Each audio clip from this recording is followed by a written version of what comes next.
This is the RE2 randomizer. The folks over at Biorand have made this incredible mod that allows you to completely randomise every aspect of the game entirely, meaning all item locations in the game would now be completely random, along with entirely new item drops in brand new places. Random enemies, meaning every encounter in the game would now be completely unpredictable and potential chaos.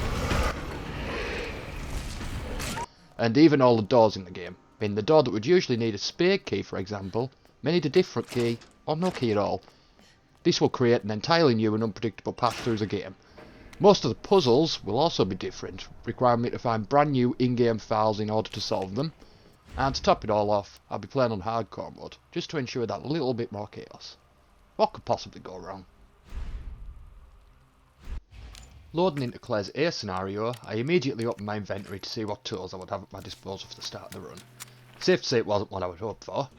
Heading inside the gas station, however, the randomizer had at least blessed me with a little look out of the gate, as I found a variety of grenades, along with the muzzle brake for the Matilda as I moved into the back room and encountered the first enemy of the run, a regular old zombie, albeit one that didn't quite fit the cutscene too well.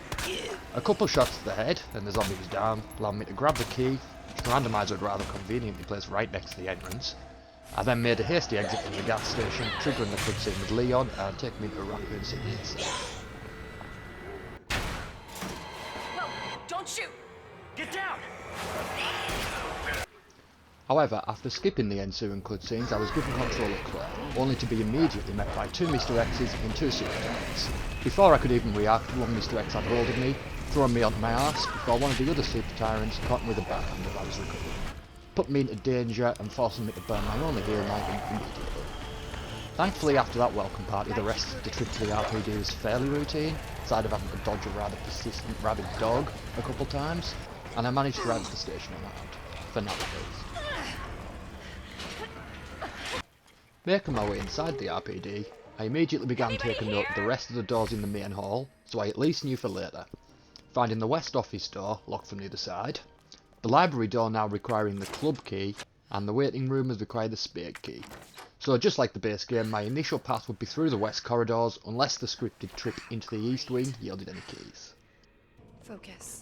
The east wing turned out to be a great start though, as I found a hip pouch on the shelving by the fallen locker, giving me some much needed inventory space, followed by the first key item of the run, the lion medallion in the press room.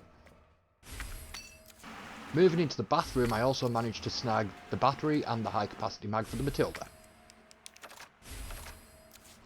Continuing on, quite happy with what I've found so far, I noticed the east office open and took the opportunity to loot while it wasn't full of enemies, but found little of note. After quickly grabbing the notebook from Elliot's body, which didn't contain the solutions for the statues like it usually would, it was time to head back to the main hall. The enemies in the east wing were now active though, but thankfully it was just a zombie and two dogs, which were easy enough to take down without too much trouble. Oh no!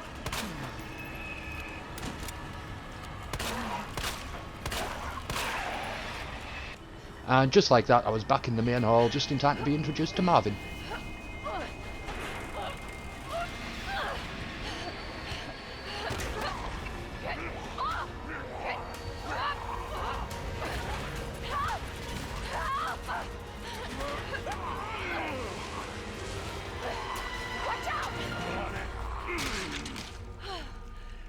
You alright? Yeah. You're safe. For now. After skipping the cutscene with Marvin, I heard a rather concerning sound, and rounding the desk I found the source. The first liquor of the run. Thankfully it was at least trapped inside the front desk, but it was also annoyingly close to the item box, meaning I couldn't just leave it stuck there. After taking care of it though, I was starting to run a little low on ammo, but it was time to move into the west corridor to begin exploring the rest of the RPD. My first find was immediate, as I came across one of the spare parts for the safety deposit room, and as I took a right into the records room, now randomised to not need any key at all, I stumbled across the one thing I've been hoping for the most. The shotgun just sat there waiting for me. This made me a bit less worried about what random enemies may soon be waiting for me. Now I had some actual firepower and wasn't stuck depending on the handgun on its own. The west wing just got even better from there, as I came across a second hip pouch, giving me even more inventory space to work with.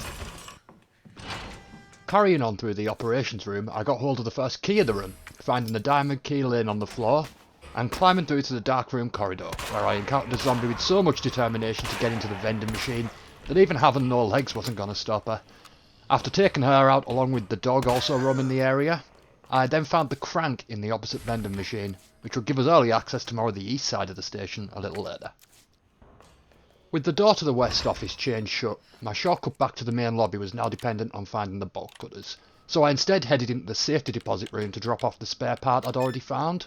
But there was nothing to note, aside from some heals and defence items in the lockers, although I did spot that the randomizer had somehow rolled the grenade launcher into its default place inside the weapon locker. I next headed towards the dark room, getting ambushed by a particularly agile doggo along the way, causing me to miss a shotgun blast and forcing me to use a knife to save myself, before a second pump of the shotgun finished the job easily enough. Anyways, with that taken care of, I headed into the dark room and found a nice surprise in the form of the spade key waiting for me inside. After a quick inventory cleanup, I left the safety of the dark room and began heading upstairs, where I found another piece of the puzzle, the heart key, nestled into a corner, and that was then quickly followed up by the unicorn medallion at the top of the stairs.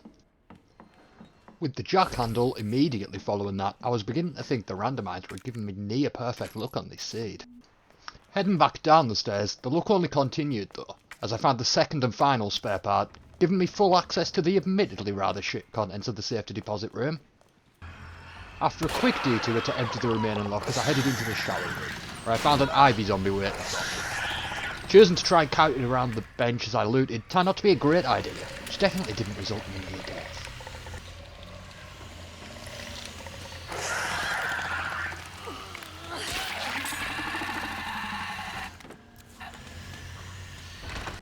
But the shower room was a dead end for now without the valve handle, so I was forced back up to the third floor, where I found a very helpful note informing me that one of the chest plugs I would need much later in the game was in the RPD, while the other two were still located down in the sewers.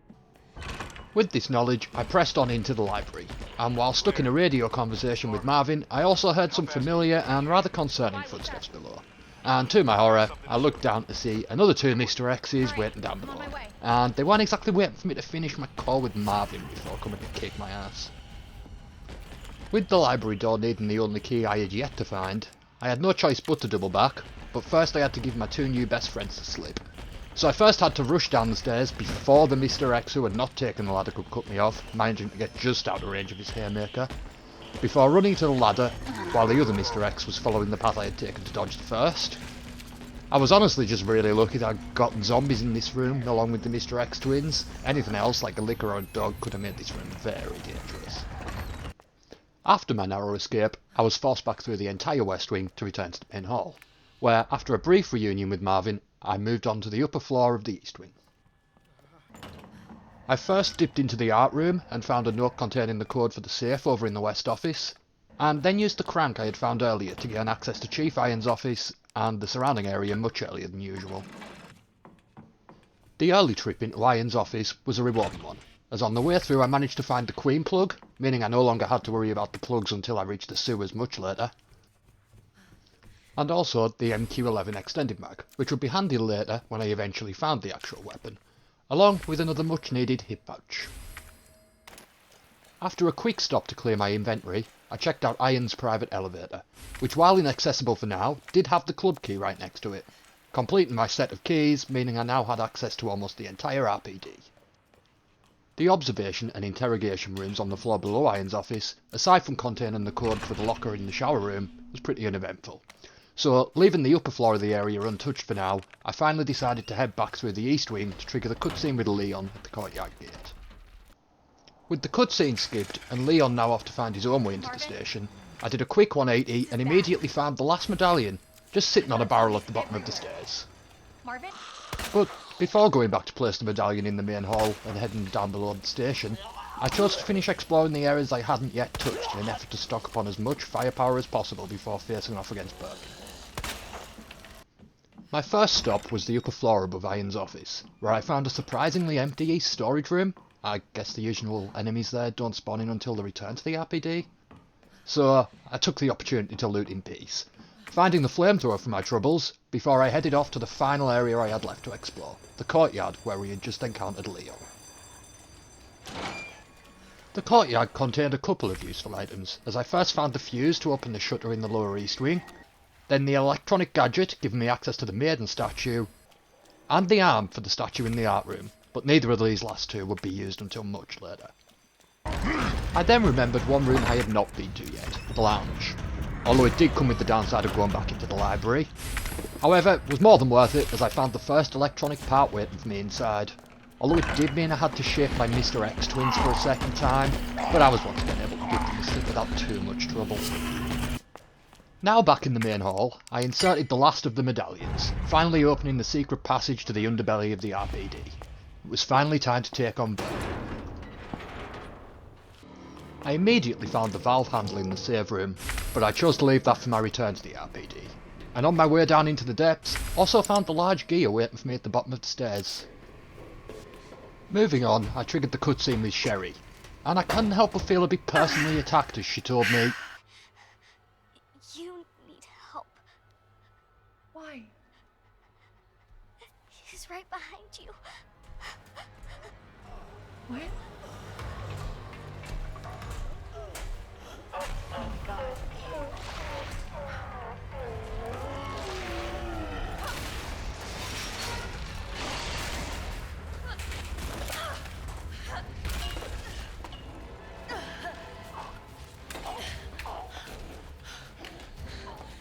You gotta be kidding me.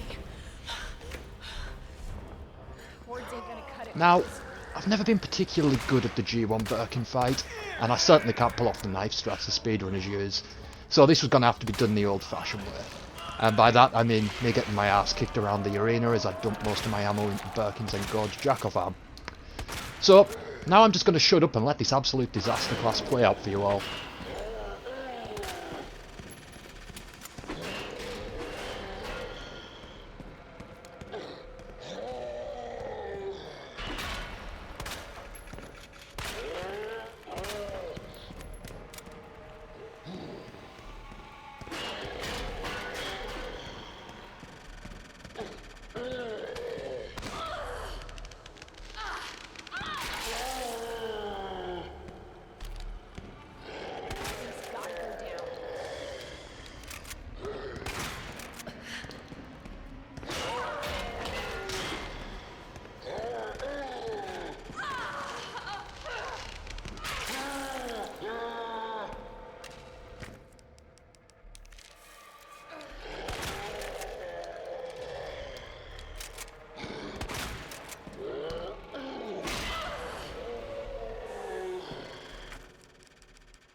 It's gotta go down.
Shit! Where is it?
So, with Birkin down, that's where I will end part 1 for now. If you made it to the end, please consider leaving a like or subscribing. In the next part, we will pick up in the parking garage. Thank you so much for watching, and catch you in the next one.